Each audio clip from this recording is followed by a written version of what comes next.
Hello friends, welcome to my channel. నీ కాళ్ళు పట్టుకుని బ్రతిమలాడతాను అని కావ్యతో అన్న రాజు. ఇదంతా ఎలా జరిగిందో మనం ఈ వీడియో తెలుసుకుందాం. ఇంకా రాజు అయితే కనకం వాళ్ళ ఇంటికి వస్తూ ఉంటాడు. రాజును చూసిన కనకం వాళ్ళు లేచి నిలబడి రండి లడ్డు గారు రండి అని ఆహ్వానిస్తూ ఉంటారు. మా ఇంటి మహాలక్ష్మి మీ ఇంటికి వెకేషన్ కి వచ్చిందంట కదా, పంపిస్తే నేను తీసుకొని వెళ్ళిపోతారు అని రాజు అయితే వెటకరంగా మాట్లాడతారు. ఏం మాట్లాడుతున్నారు గారు, మాకేం అర్థం కావట్లేదు అని కనకం అంటుంది. అదేనండి, మా ఇంటి మహాలక్ష్మి మీ ఇంటికి వచ్చింది. మా మహాలక్ష్మిని మాకు తిరిగి పంపించేసి నేను ఇంటికి తీసుకెళ్ళిపోతాను, ఇల్లంతా చీకటి అయిపోయిందంట అని రాజు అయితే అంటూ ఉంటాడు.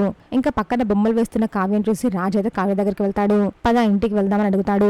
అసలు మీరు ఎవరు, ఏం కావాలి అని కావ్య అడుగుతుంది. నిన్ను ఇంటికి తీసుకెళ్ళడానికి వచ్చాను అని రాజు అయితే అంటూ ఉంటాడు. నేను రాను అని కావ్య అంటుంది. మా ఇల్లు చీకటి అయిపోయిందంటే నువ్వు వచ్చి దీపం పెట్టి వెలుగునిస్తావని తీసుకెళ్దామని వచ్చాను అని రాజు అయితే అంటూ ఉంటాడు. దానికి వేరే ఆప్షన్ చూసుకోండి అని కావ్య అయితే అంటూ ఉంటుంది.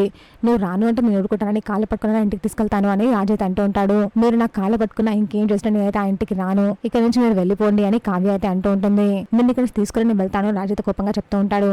దీనికి కావ్య సీరియస్ గా రాజు వైపు చూస్తూ ఉంటుంది. కావ్య రాజుతో వెళ్ళడానికి అసలు ఇష్టపడదు, కానీ రాజు మాత్రం కావ్యం తీసుకుని వెళ్ళడానికి అక్కడ ఉంటాడు. పంతం పట్టుకుని అక్కడే ఉంటాడు. చూసాక ఫ్రెండ్స్, మీరు ఏం జరగబోతుందో ఇలాంటి జెన్యూన్ అప్డేట్స్ కోసం మా వీడియోకి లైక్ చేసి ఛానల్ సబ్స్క్రైబ్ చేసుకోండి.